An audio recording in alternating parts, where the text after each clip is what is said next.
चल देखिए, अब अपने को चैप्टर शुरू करना है forms of market and price determination under perfect competition, ऐसा चैप्टर का नाम है। यहाँ पर दिया हुआ है फॉर्म्स ऑफ मार्केट। आपको अगर याद होगा तो देखिए, फर्स्ट चैप्टर में हमने माइक्रो इकोनॉमिक्स के जो फीचर्स देखे थे उसमें हमने एक फीचर देखा था एनालिसिस ऑफ मार्केट स्ट्रक्चर बोलकर, एक देखा था, अगर आपको याद होगा तो ए से आया था।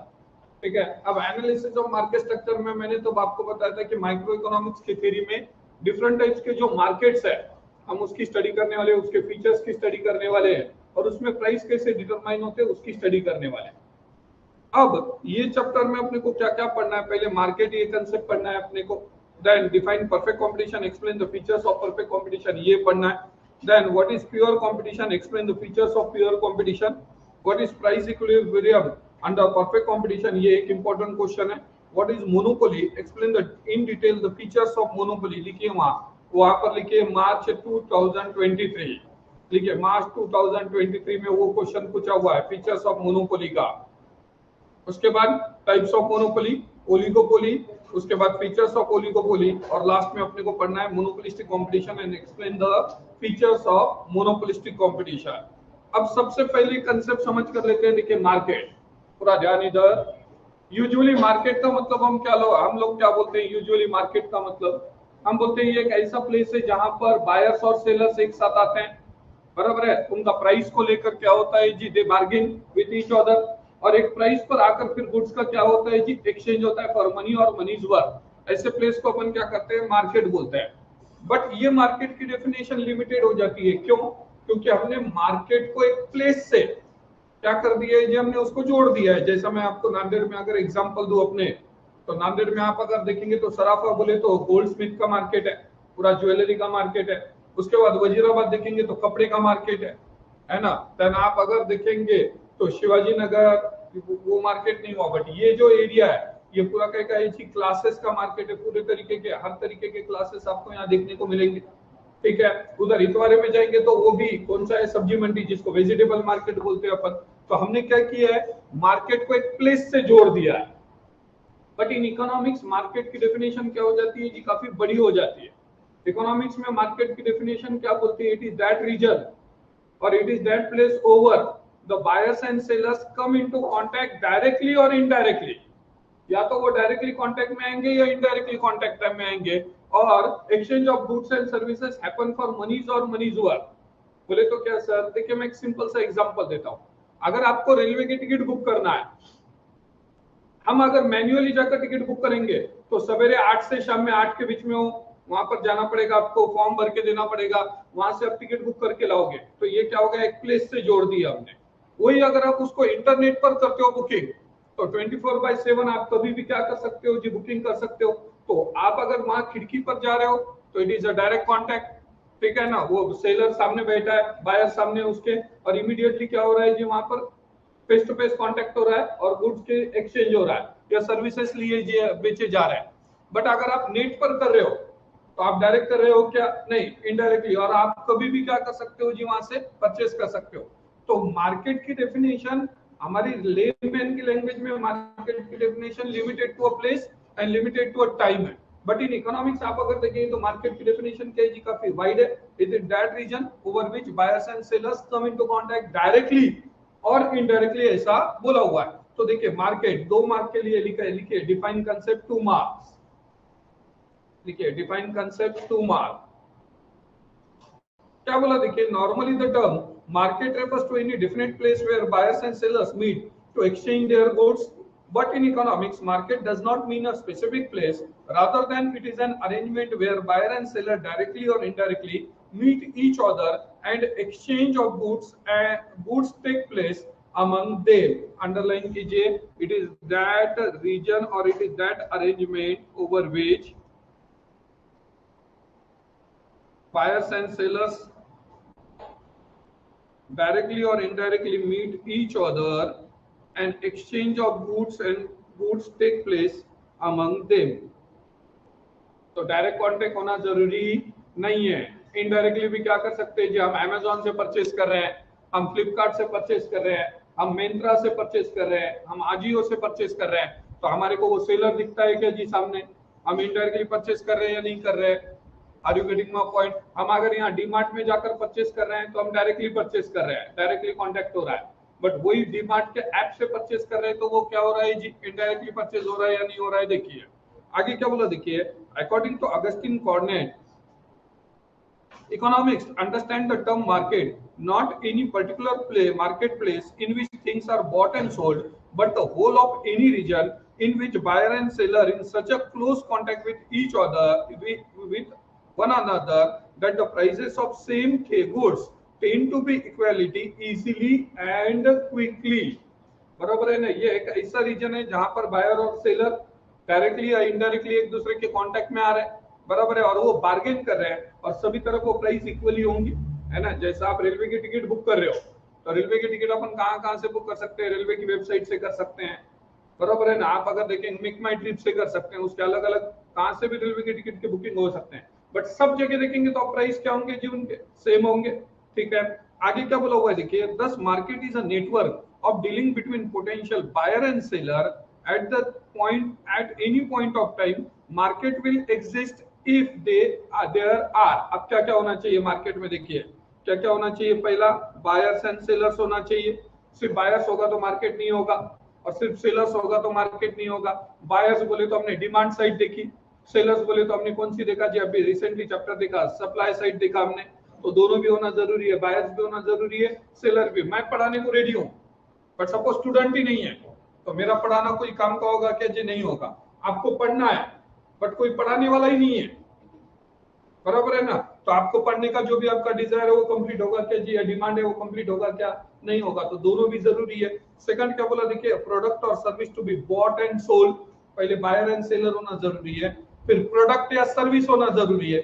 मैं आपको सर्विस बेच रहा हूं, आप डीमार्ट में जा रहे हो तो कोई प्रोडक्ट खरीदने जा रहे हो, है ना। अपन डीमार्ट में गए, कोई कुछ कहीं को जा रहा डीमार्ट में, कुछ नहीं ऐसा जाके आ रहा, उन्होंने बोला ऐसा कहीं को जा रहा, फिर मेरे चुप जाके घूम के आता, ऐसा अपन बोलते क्या, कुछ तो भी लेने को जा रहे हैं ना। तो वहां पर भी डीमार्ट में गए तो सिर्फ खाली ऐसा दुकान है क्या, वहां पे कुछ ना कुछ प्रोडक्ट रखे वाले या नहीं रखे वाले। तो मार्केट में पहले तो बायर एंड सेलर होना जरूरी है, दूसरा प्रोडक्ट या सर्विस होना जरूरी है, तीसरा क्या बोला देखिए, प्राइस ऑफ द प्रोडक्ट होना जरूरी है। अब प्राइस ऑफ द प्रोडक्ट होना जरूरी है बोले तो सर, आप लंगर में गए गुरुद्वारे के, बराबर है ना, किसको भूख लगी, हाँ देखिए आप लंगर में गए, वहां पे प्राइस है क्या जी, वहां प्राइस है क्या, वो फिर मार्केट हुई क्या, नहीं हुई। बट आप अगर होटल में गए तो वहां प्राइस ऑफ द प्रोडक्ट है या नहीं है, तो वो क्या हो गया जी, मार्केट हुआ या नहीं हुआ, देखिए, ठीक है। उसके बाद बोला close contact between buyer and seller होना चाहिए, बायर और सेलर के बीच में डायरेक्टली हो या इनडायरेक्टली हो, उनके बीच में क्या होना चाहिए जी, क्लोज कॉन्टेक्ट होना चाहिए। और लास्ट में बोला नॉलेज अबाउट मार्केट होना चाहिए, तो क्या क्या होना चाहिए, बायर एंड सेलर, सीधा पुरे तो इकड़े बस यहाँ बैठ कुछ वहां से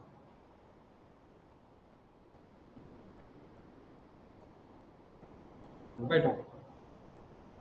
पहला बायर एंड सेलर होना चाहिए, दूसरा प्रोडक्ट और सर्विस होना चाहिए, तीसरा क्या होना चाहिए जी, प्राइस ऑफ द प्रोडक्ट होना चाहिए, चौथा close contact between buyer and seller होना चाहिए, और लास्ट में क्या होना चाहिए जी, मार्केट का नॉलेज होना चाहिए। ये पांच अगर है तो वो मार्केट होगा, अदरवाइज वो मार्केट नहीं होगा। नाउ नीचे बोला हुआ है देखिए, explain the classification of market, है ना। देखिए ए,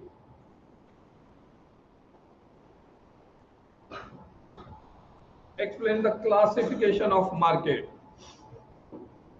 अब तीन कैटेगरी में क्लासिफिकेशन किया है, पहला on the basis of place, second on the basis of time, और थर्ड बोला on the basis of competition, है ना।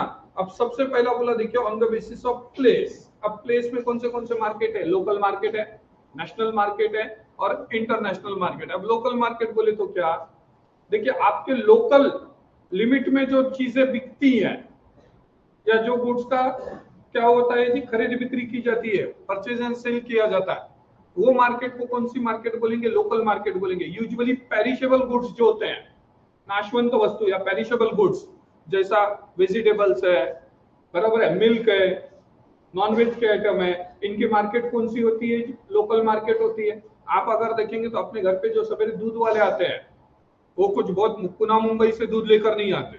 वो लोग क्या होते हैं कि आसपास के खेड़े गांव से वो लोग आते हैं, सवेरे दूध लाते हैं, वो 12-1 बजे तक पूरा या 2 बजे तक पूरा दूध बेचते हैं और फिर अपने गांव की तरफ चले जाते हैं। या बहुत सारे लोकल में भी ऐसे लोग हैं जो वो दूध वगैरह है उनके पास, तो वो बेचते हैं। तो ये लोग चीजों की मार्केट कौन सी हो गई जी? लोकल मार्केट हो गई। वो चीजों की मार्केट कौन सी हो गई जी? लोकल मार्केट हो गई, है ना। जैसा आप अगर देखेंगे तो मैंने बोला पेरिशेबल गुड्स की मार्केट। सेकंड मार्केट बोला, देखिए मैंने आपको सेकंड मार्केट मैंने आपको बोला that is national market. National market बोले तो क्या, कौन सी गुड्स की मार्केट नेशनल मार्केट होती है? ड्यूरेबल गुड्स की मार्केट नेशनल मार्केट होती है ना। जैसा आप अगर देखेंगे तो सूरत की साड़ी या कलकत्ता की साड़ी ऑल ओवर इंडिया बिकती है, फेमस भी है ना। आप अगर देखेंगे तो शिवाकाशी में नीचे चेन्नई के पास शिवाकाशी बोलकर गांव है, बहुत फेमस गांव है। वो शिवाकाशी में पटाखे बनते हैं, फायरवर्क्स, और वो पूरे इंडिया में बिकते हैं, ठीक है। उसके बाद आप अगर देखेंगे तो मारुति के कार्स है, टू व्हीलर्स है, इनकी कौन सी मार्केट है जी? ये नेशनल मार्केट है, ठीक है। बोले तो जो आपके कंट्री के बाउंड्री के अंदर बिक रहा है माल, उसकी मार्केट बोल तो कौन सी मार्केट होंगे जी? नेशनल मार्केट होगी। और थर्ड टाइप बोला हुआ है दैट इज इंटरनेशनल मार्केट। अब इंटरनेशनल मार्केट किसको बोलेंगे? जब आपने आपके कंट्री की बाउंड्री क्रॉस कर दी है, या तो आप गुड्स परचेस करके ला रहे हो, या तो आप गुड्स बाहर के कंट्री में क्या कर रहे हो जी? बेच रहे हो। तो ऐसी मार्केट को कौन सी मार्केट बोलेंगे जी? नेशनल इंटरनेशनल मार्केट बोलेंगे। गोल्ड की मार्केट, सिल्वर की मार्केट, पेट्रोल की मार्केट, हम पेट्रोल लाते हैं ना, ओपेक कंट्री से पेट्रोल आता है अपने पास, ठीक है। तो ये सब की मार्केट कौन सी मार्केट हो गई जी? इंटरनेशनल मार्केट हो गई। देखिए एग्जाम में अगर आपको बोला explain the classification of market on the basis of place, तो आपको ये 3 मार्केट के क्या करना पड़ेगा? टाइप लिखना पड़ेगा, और बहुत सिंपल है, आप याद भी नहीं करें तो भी आपको क्या हो जाता है जी? वो इजीली ये हो जाएगा। अब देखिए नीचे पढ़ते हैं। पहला बोला देखिए local market. If the buyers and sellers of a commodity are limited to a certain area or region, it is known as a local market. Perishable goods and low price goods, for example milk, घी, इनकी market कौन सी market है जी? Local market है। समझ में आ रहा है क्या?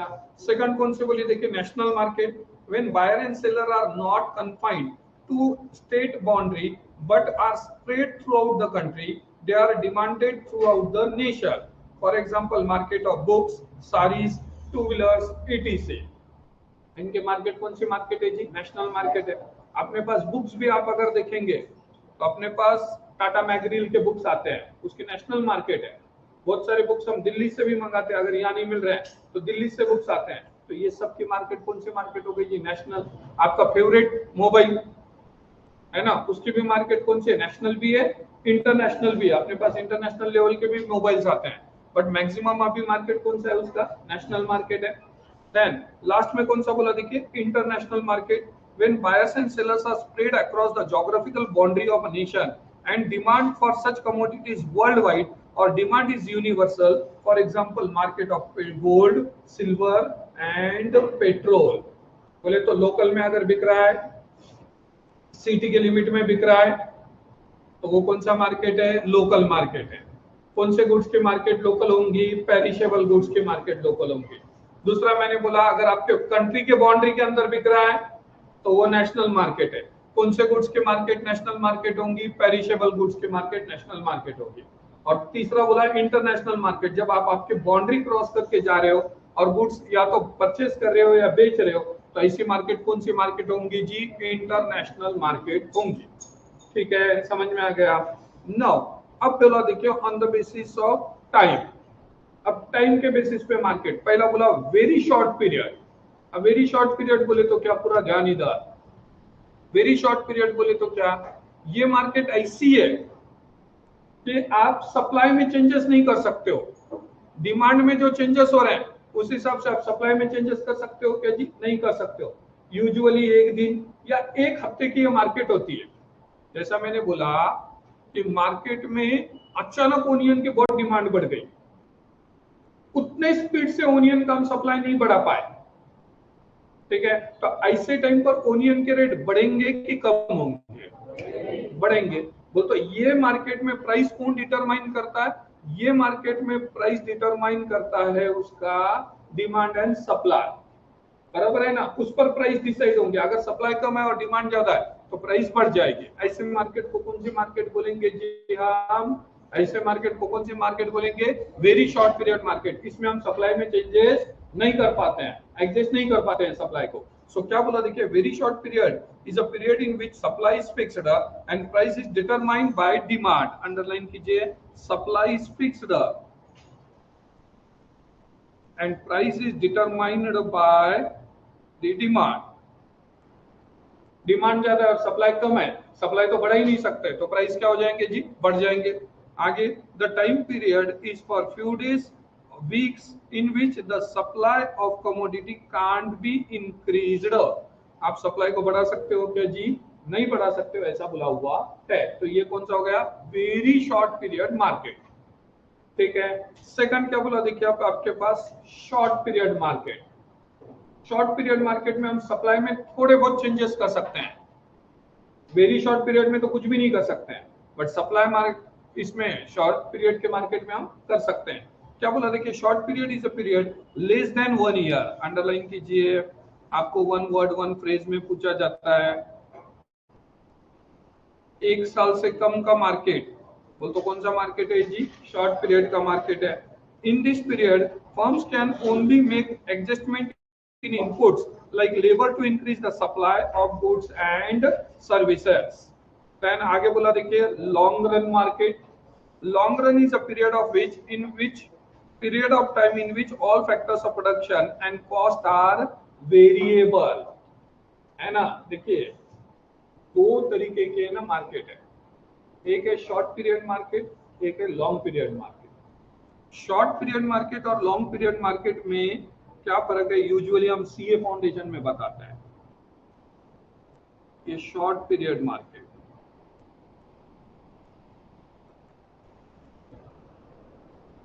और long period market.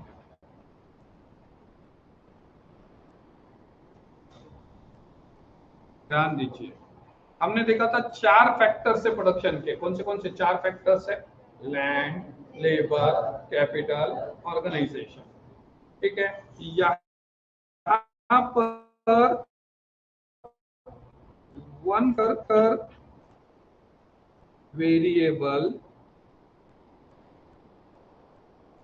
other factors constant।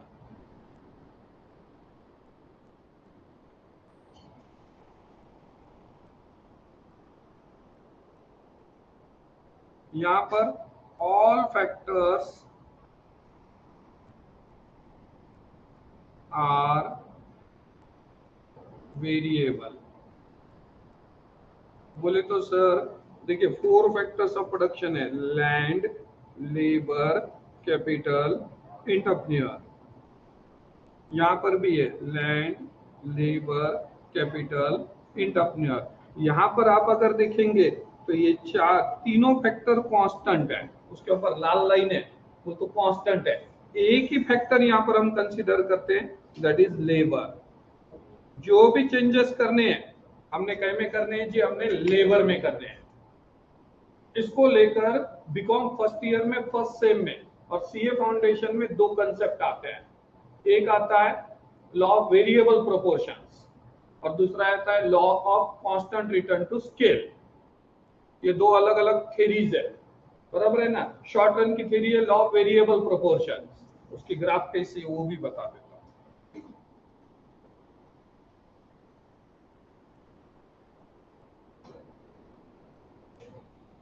Foundation के बच्चों को पढ़ाने वाला हूं मैं ये।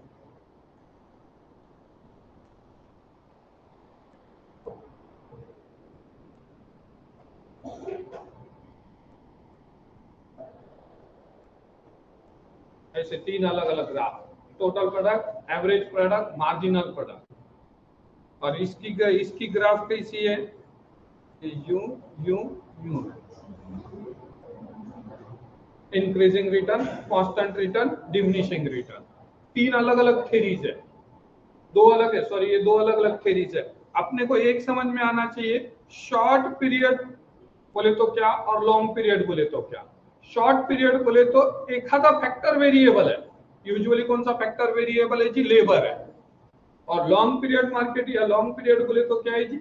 सभी फैक्टर्स क्या है? वेरिएबल है। जैसी डिमांड होंगी वैसा सप्लाई करने के लिए हम क्या कर सकते हैं? हम लैंड में चेंजेस कर सकते हैं, हम लेबर में चेंजेस कर सकते हैं, हम कैपिटल में चेंजेस कर सकते हैं। बट शॉर्ट पीरियड में कहीं में चेंजेस कर सकते हैं, ओनली एंड ओनली लेबर में चेंजेस कर सकते हैं। ये है शॉर्ट पीरियड और लॉन्ग पीरियड। ये शॉर्ट पीरियड और लॉन्ग पीरियड का मतलब लिख कर ले लो कहीं तो भी, आपके पास लिख लो short period and long period.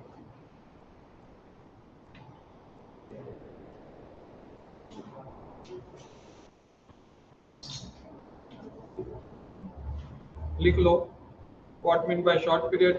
Notes पे लिख लो, नोट्स पे लिखो, नोटबुकों में मत लिखो। नोटबुक कभी खोल के देखते नहीं, वो कहीं को लिखते उसमें।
चले आगे।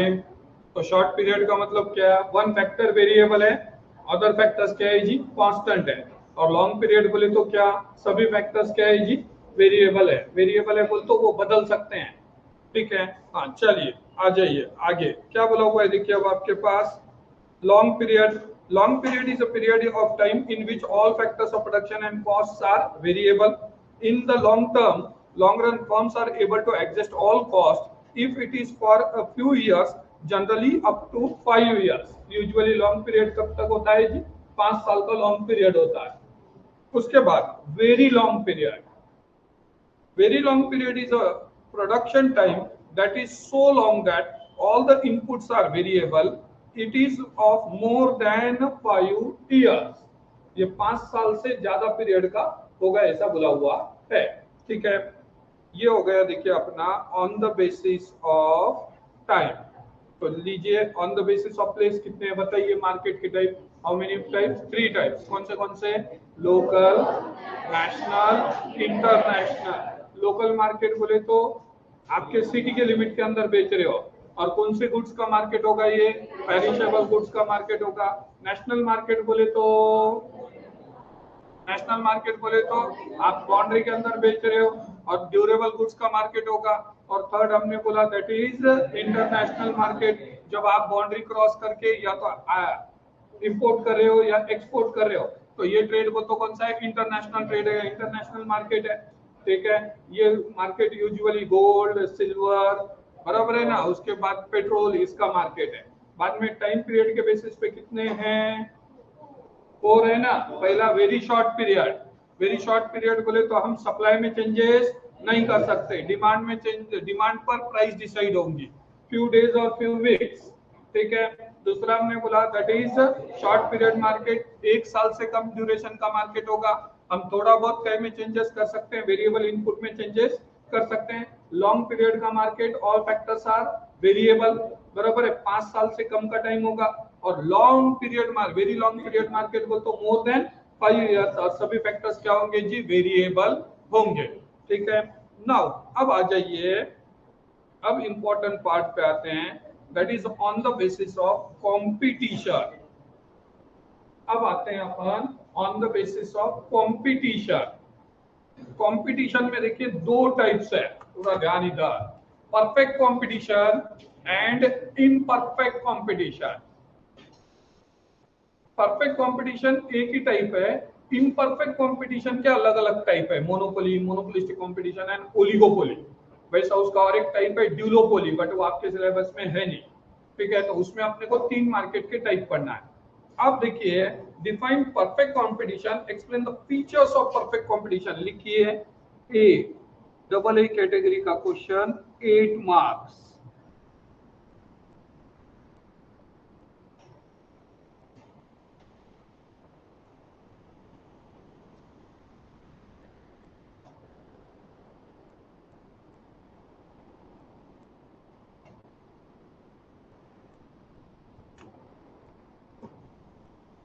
देखिए, परफेक्ट कंपटीशन का मार्केट, पूरा ध्यान इधर, परफेक्ट कंपटीशन का मार्केट ये एक इमेजिनरी मार्केट है। कौन सा मार्केट है जी? इमेजिनरी मार्केट है। एक्चुअल देखा जाए तो ऐसी मार्केट कंडीशन वेरी रेयरली या वेरी रेयर अपने को देखने को मिलती है। तो क्या है ये मार्केट का कंडीशन? देखिए, बहुत सिंपल है। ऐसी मार्केट कंडीशन जहां large number of buyers and sellers है।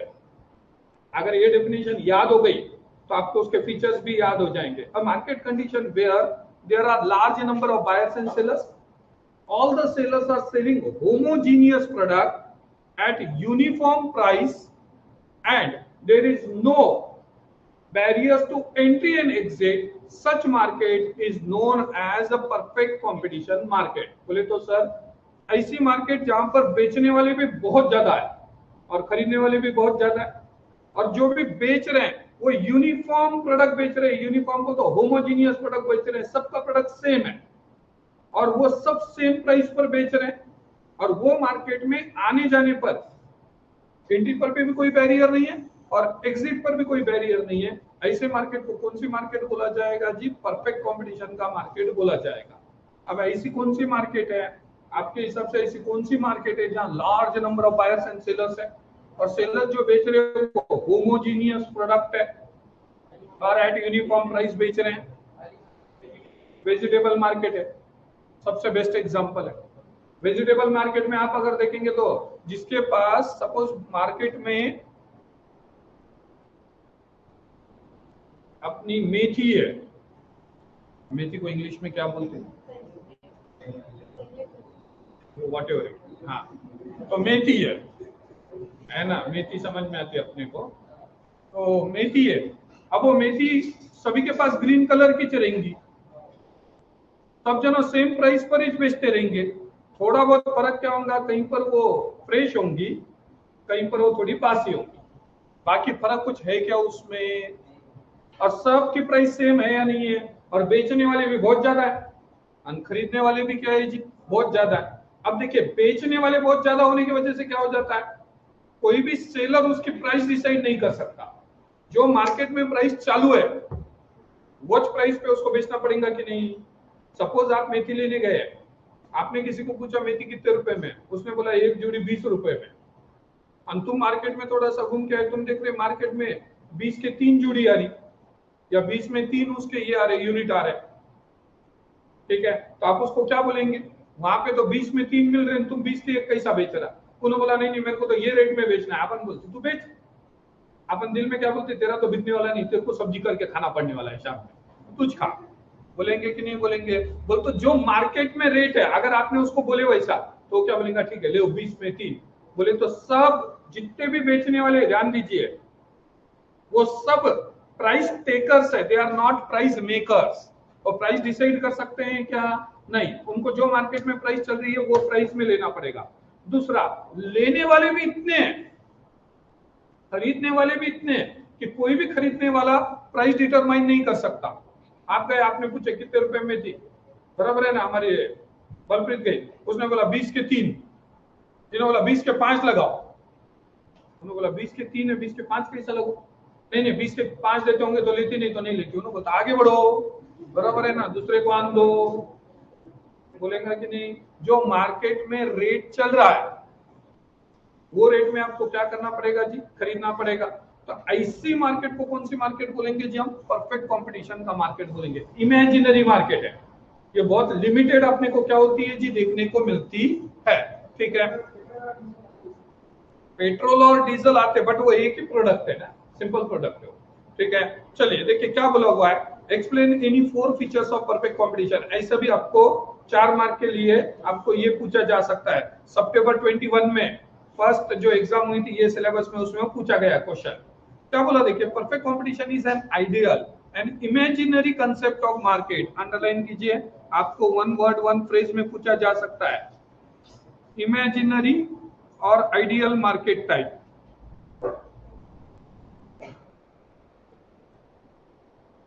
rather than an actual market.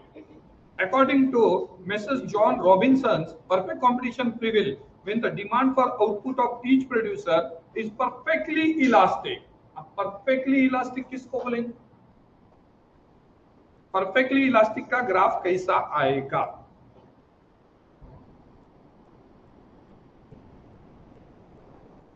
Perfectly elastic का ग्राफ कैसा आएगा? इलास्टिसिटी ऑफ डिमांड चैप्टर हो गया है अपने।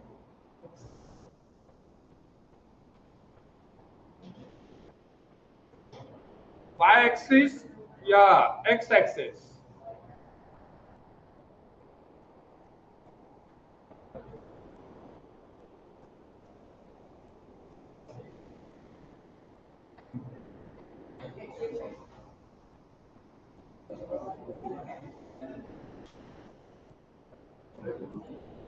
कैसा आने वाला है बोलो।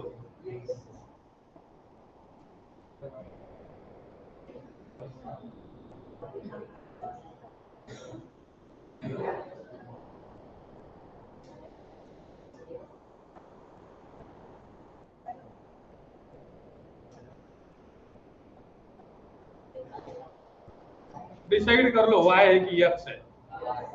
दो एक्सिस है गनीमत, और एक्सिस रहते तो तुम उस पर बोल देते थे। कभी भी याद रखने का, परफेक्टली इलास्टिक बोल तो x axis and perfectly in elastic बोल तो y एक्सिस। दिमाग में पक्का रखने का आपने।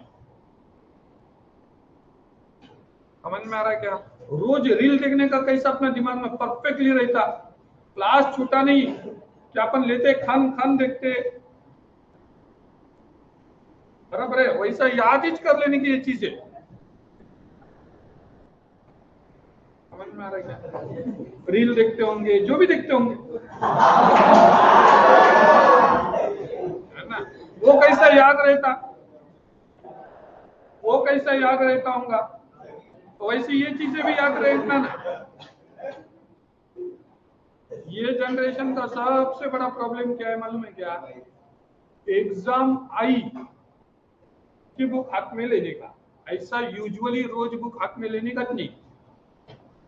टीचर को मारते रहता, मम्मी पापा तो उन्होंने तो बोलना छोड़ दिए, आय करायचे करू द्या बोले, काट डाला एक दर, उन्होंने तो बोलना छोड़ दिए, तंग आ गए उन्होंने बोल बोल के।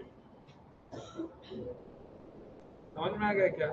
अब मेरे को बोलो, अपने को कितना बार वो ग्राफ तुम्हारे कुछ निकालने लगाया था मैं, अब भी चूहे वाला चैप्टर है वो, लॉन्ग लॉन्ग है को भी नहीं बोल सकता, गए हफ्ते चूहे वाला चैप्टर है। देखिए, परफेक्टली इलास्टिक बोले तो इट इज लाइक दिस।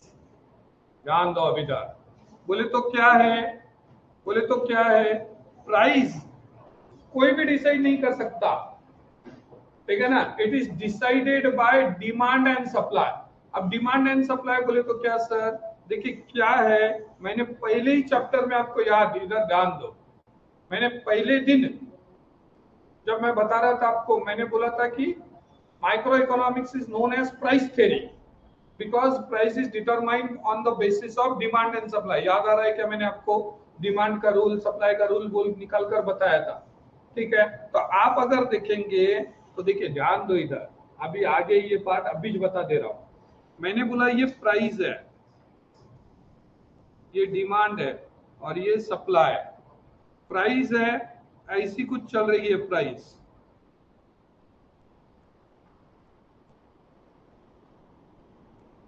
ऐसी कुछ प्राइस चल रही है। तब डिमांड कैसी है, यहाँ 500 kg, यहाँ 400, यहाँ 300, यहाँ 200, यहाँ 100। और सप्लाई कैसा है, 100, 200, 300, 400 और 500। ध्यान दीजिए। अब अगर इसकी ग्राफ निकालना है तो इसकी ग्राफ कैसी निकलने वाली है?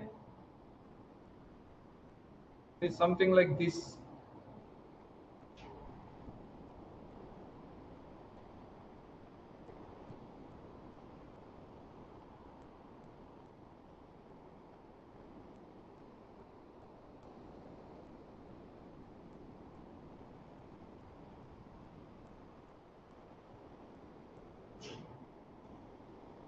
डिमांड कर डाउनवर्ड स्लोपिंग रहता, अपवर्ड स्लोपिंग रहता?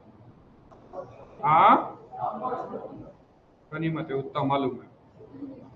ये डिमांड कर्व है, this is DD demand curve. और इस पर से ये जो ग्राफ है उस पर से अगर एक निकाले तो ये सप्लाई कर्व है, ये एस। अब आप अगर देखेंगे तो इनके दोनों के इससे एक प्राइस डिसाइड हुई है, वो ये प्राइस आ रही है, दैट इज प्राइस रुपीस कितना जी? 14। ये 14 रुपीस का एक प्राइस आया है। This is price, this is demand and supply. अब ये प्राइस जो एक 14 रुपए की डिसाइड हुई है, 14 रुपीस की जो डिसाइड हुई है, वो प्राइस सभी फर्म को लेना पड़ता बोलकर आप अगर देखेंगे तो ये बोलकर ये परफेक्टली इलास्टिक हो गया है। ये परफेक्टली इलास्टिक का कर्व है या नहीं है? ये परफेक्टली इलास्टिक का कर्व है या नहीं है? पेज नंबर बताओ, कौन से पेज पर परफेक्टली इलास्टिक का कर्व निकाले वाला अपन ने? जाओ पीछे, इलास्टिसिटी ऑफ डिमांड में प्राइस इलास्टिसिटी का पहला टाइप, पेज नंबर 35 पे जाओ। है क्या? देखो ग्राफ ऐसी, ये ग्राफ है क्या? ये परफेक्टली इलास्टिक का ग्राफ है। This is known as perfectly elastic.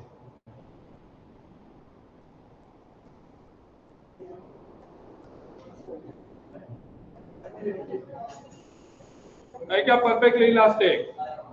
समझ में आ रहा है क्या क्यों परफेक्टली इलास्टिक है? क्योंकि ये इनके इंटरैक्शन से जो प्राइस डिटरमाइन हो रही है वही प्राइस सभी फर्म्स को लेना पड़ता। मैंने अभी बोला था आपको कि बायर हो या सेलर हो, वो दोनों भी प्राइस डिसाइड कर सकते हैं क्या? नहीं। ये प्राइस कैसे से डिसाइड होंगी? डिमांड एंड सप्लाई पे से प्राइस डिसाइड होंगी, और वही प्राइस पूरे फर्म्स को लेना पड़ेगा। ये आप अगर देखेंगे तो ये इंडस्ट्री है, ये इंडस्ट्री है और ये एक फर्म है। इंडस्ट्री बोले तो group of number of firms.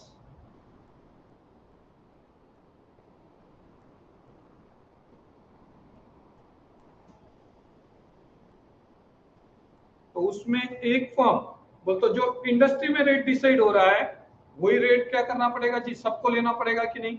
बोलकर ये कर्व कौन सा है जी? उसका परफेक्टली इलास्टिक कर्व है। समझ में आ गया क्या what mean bye perfectly elastic curve? Why it is perfectly elastic curve? Because the price is determined on the basis of demand and supply, and the price so determined or so decided supposed to be taken by all the firms। बोलकर ये कौन सा हो गया जी? Perfectly elastic हो गया। Clear है क्या सभी को? ठीक है, चलिए आगे क्या बोला हुआ है देखिए। अभी भी मेरे को मालूम है बहुत जनों को कुछ भी नहीं समझ में आया, बट फिर भी वो मुंडिया हिला रहे हैं। Very good. हाँ चलिए आगे क्या बोला हुआ है? A perfectly competitive market is one which is in which, underline करिए, ये डेफिनेशन याद करना है अपने को। A perfectly competitive market is a market is one in which large number of buyers and sellers, all the buyers and sellers are engaged in buying and selling homogeneous product without any restrictions. Both buyer and seller possess perfect knowledge of the market conditions। क्या ऐसी market है जहां buyers और sellers large number में, second buyers और sellers homogeneous product खरीद रहे हैं, बेच रहे हैं eight uniform price without any restriction, और दोनों को भी मार्केट का क्या है जी? परफेक्ट नॉलेज है। अब इसमें फीचर्स कौन से हैं? देखो ये फीचर्स है, large number of buyers and sellers, ये इसका एक फीचर है। उसके बाद होमोजीनियस प्रोडक्ट उसका फीचर है। उसके बाद विदाउट एनी रिस्ट्रिक्शन, ये उसका एक फीचर है। और परफेक्ट नॉलेज ऑफ मार्केट, ये भी उसका एक फीचर है। अगर आपको डेफिनेशन याद हो गई तो आपको ऑटोमेटिक फीचर्स भी क्या हो जाएंगे जी, याद हो जाएंगे। क्लियर है क्या? ठीक है, चलिए अब देखिए पहला बोला हुआ है explain the features of perfect competition में फीचर्स ऑफ परफेक्ट कंपटीशन। उसका ये क्या बनाया हुआ है, देखिए आपके पास मेमोनिक क्या बनाया हुआ है, हाफ स्पिन, ये उसका मेमोनिक बनाया हुआ है। पहला बोला देखिए यच, अब पूरा ध्यान इधर, यच का मतलब होता है होमोजीनियस प्रोडक्ट। अब होमोजीनियस प्रोडक्ट बोले तो क्या, होमोजीनियस प्रोडक्ट बोले तो पूरा ध्यान इधर, होमोजीनियस प्रोडक्ट बोले तो जो भी प्रोडक्ट बेचे जा रहे हैं मार्केट में, they all are same in colour, size, shape, taste, सब में वो क्या है, सेम है, उसमें कोई भी डिफरेंस नहीं है। ऐसा अपने को वेजिटेबल मार्केट में देखने को मिलता है क्या? बराबर है ना। अब होमोजीनियस प्रोडक्ट होने की वजह से और सभी के पास सेम प्रोडक्ट होने की वजह से उनकी प्राइस भी क्या हो जाती है जी, सेम हो जाती है। होंगे या नहीं होंगे, होंगे या नहीं होंगे, बराबर है ना। सब जगह सेम प्रोडक्ट है तो प्राइस भी क्या हो जाएगा जी, वो मार्केट में सभी जगह सेम हो जाएगा या नहीं। तो पहला क्या बोला देखिए homogeneous product, it is an important feature of perfectly competitive market. In perfectly competitive market, all the firms sell homogeneous product which are identical in aspects such as size, weight, color, shape, quality, etc. Thus, commodities are perfect substitute of each other. Perfect substitute of each other बोले तो क्या, हम वहां पर हम सब्जी मंडी में जब जाते तो अपनी कोई चॉइस रही थी क्या कि हम इससे लेंगे या उससे लेंगे, बराबर है ना। अपने को जहां सस्ता मिलता अपन वहां से माल उठाते या नहीं उठाते, आया ना, बराबर है। बोल तो अपन अगर किससे भी ले रहे, किसी से भी सब्जी ले रहे जाकर तो कोई फर्क पड़ने वाला है क्या, नहीं। बोल तो किसी एक के पास बैठे वाले के पास सब्जी और दूसरे वाले के पास है तो वो दोनों के product perfectly substitute to each other है। अपन उसके पास लिए क्या, इसके पास लिए क्या, अपने को कोई फर्क पड़ने वाला है क्या जी, नहीं। बोलकर बोला हुआ है कि परफेक्ट सब्स्टिट्यूट है फॉर ईच अदर। ठीक है, पहला हो गया होमोजीनियस प्रोडक्ट। सेकंड क्या बोला देखिए, अब्सेंस ऑफ ट्रांसपोर्ट कॉस्ट। अब अब्सेंस ऑफ ट्रांसपोर्ट कॉस्ट बोले तो क्या सर, ध्यान दो पूरा, ये मार्केट में जो गुड्स बेचे जाते हैं उसको ट्रांसपोर्ट कॉस्ट तो होता ही नहीं है, और अगर है तो वो सबको सेम है। बोले तो क्या सर, आप अगर देखेंगे वेजिटेबल मार्केट है नांदेड़ का, ये सब लोग डीमार्ट के पास सवेरे जाते 5 साढ़े 5 बजे, और वहां पर पूरी सब्जियों की क्या होती है, वेजिटेबल की हराशी होती है, तो वहां भीड़ लगता है और वहां ये लोग खरीदते हैं फिर लेकर आकर बेचते हैं। या तो फ्राइडे का जिस दिन बाजार है आप जाकर देख लो, ये ज्योति टॉकीज के पास उसके एलिवर वो सब्जी वाले आते हैं और वहां पर क्या किया जाता है जी, सब्जी पहले एक सब दोपहर में 1-1:30 बजे जाओ, वहां पर वो सब्जी वाले पूरे माल लेकर आते और वहां पर बेचते हैं, और फिर ये लोग मार्केट में क्या करते हैं, जो सब्जी बेचते हैं वो तो सबको ट्रांसपोर्ट कॉस्ट या तो नहीं है, और अगर है भी तो सबको क्या है जी, वो सेम है या नहीं है। वो मार्केट के इतने नजदीक रहते कि उनको ट्रांसपोर्टेशन कॉस्ट लगती है क्या, नहीं लगती, और लगती भी होंगी तो सबको क्या होती है, सेम होती है। तो उसके वजह से कोई भी ऐसा बोल सकता है कि मेरे को ट्रांसपोर्ट कॉस्ट ज्यादा लग रहा है और उसको कम लग रहा है, वैसा बोल सकता है क्या जी, नहीं। सो क्या बोला हुआ है देखिए, in perfect competition price is uniform because we assume that transport cost does not exit. This assumption will lead to uniformity in price. उसके वजह से सबकी प्राइस क्या हो जाती है जी, सेम हो जाती है, ऐसा बोला हुआ है। ठीक है, देन नेक्स्ट क्या बोला देखिए, large number of sellers and buyers. इतने ज्यादा बायर्स एंड सेलर्स होते हैं, मैंने अभी बोला आपको ध्यान दो, लार्ज नंबर ऑफ बायर्स भी है और लार्ज नंबर ऑफ सेलर्स भी है, तो कोई भी बायर और सेलर प्राइस को इफेक्ट कर सकता है क्या प्राइस पर, क्योंकि वो जो बेचने वाला है या जो वो खरीदने वाला है वो मार्केट में बहुत छोटा सा हिस्सा है, वो अपने हिस्से को कम ज्यादा करके मार्केट में प्राइस डिटरमाइन कर सकता है क्या, नहीं। बोलकर क्या बोला देखिए, under perfect competition there are large number of sellers and buyers, sellers number is so large that a single seller cannot influence the market price because each seller sells small fraction of total market supply. Each seller is a price taker, underline कीजिए, each seller is a price taker and not a price maker. बोल तो जो market में price determine हुई है वो price पर उसको बेचना पड़ेगा और वो प्राइस पर कस्टमर को भी क्या करना पड़ेगा जी, खरीदना पड़ेगा। as he has to accept the price which is determined on the basis of market demand and market supply of commodity. The number of buyers are also large. The share of each buyer is so negligible that none of them is in position to influence the price in the market. ठीक है, तो आज इतना ही पढ़ते हैं, बाकी का पढ़ेंगे कल।